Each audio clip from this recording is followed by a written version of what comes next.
I was 16 when my mother remarried. After years of it being just the two of us, the introduction of a new figure into our lives was jarring.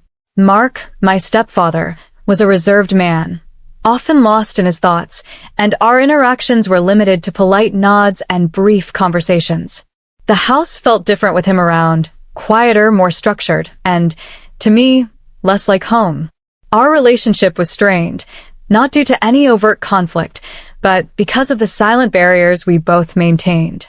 I missed the spontaneous laughter I shared with my mother, the late-night movie marathons, and our impromptu dance sessions in the kitchen. Now, everything seemed scheduled, and Mark's presence, though not unkind, was a constant reminder of the change. One evening, during dinner, Mark mentioned a business trip he had planned, a cross-country drive to attend a series of meetings and conferences. To my surprise, he suggested I accompany him. He believed it would be an opportunity for us to bond and for me to see parts of the country I'd never visited.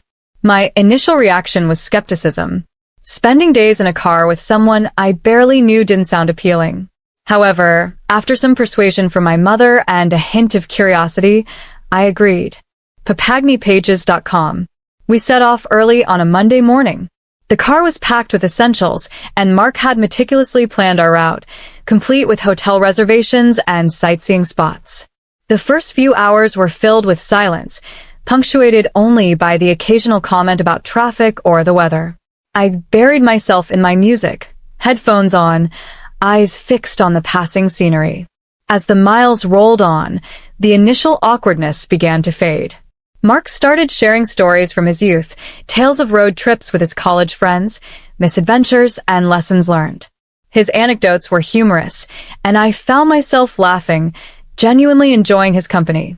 In turn, I shared my own stories, my dreams of becoming a writer, and my love for photography.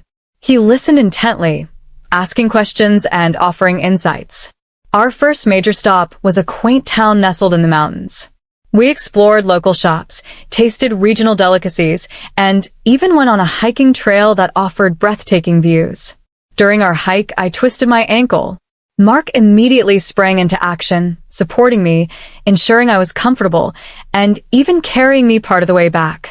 His concern and care were evident, and it was the first time I saw him not just as my mother's husband, but as someone who genuinely cared for me. As days turned into a week, our bond strengthened. We developed inside jokes, sang along to classic rock songs on the radio, and shared meals where conversations flowed effortlessly. One evening, while watching the sunset over a serene lake, Mark opened up about his own childhood.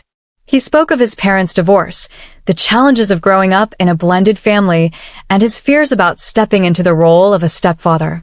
He admitted to being unsure of how to connect with me, fearing rejection or overstepping boundaries. His vulnerability touched me. I realized that while I had been grappling with my own feelings of displacement, he too had been navigating unfamiliar territory. We both had our insecurities, our fears, and our hopes for a harmonious family life. BreakTheSilenceDV.org. The remainder of our trip was filled with memorable moments, impromptu detours to explore hidden gems, deep conversations about life and aspirations, and shared silences that felt comfortable rather than awkward.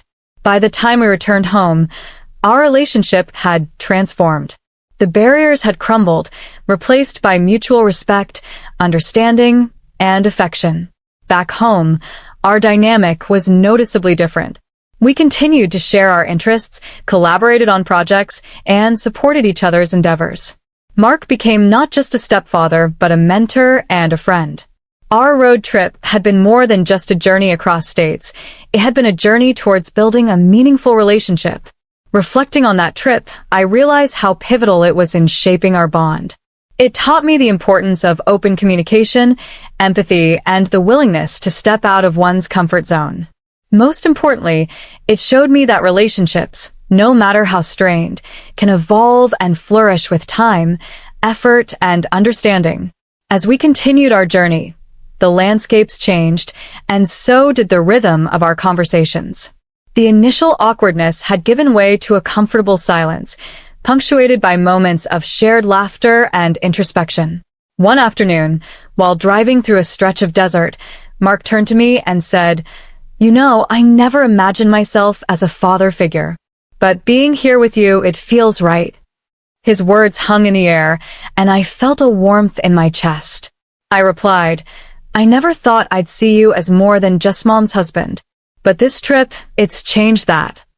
We smiled at each other, a silent acknowledgement of the bond forming between us.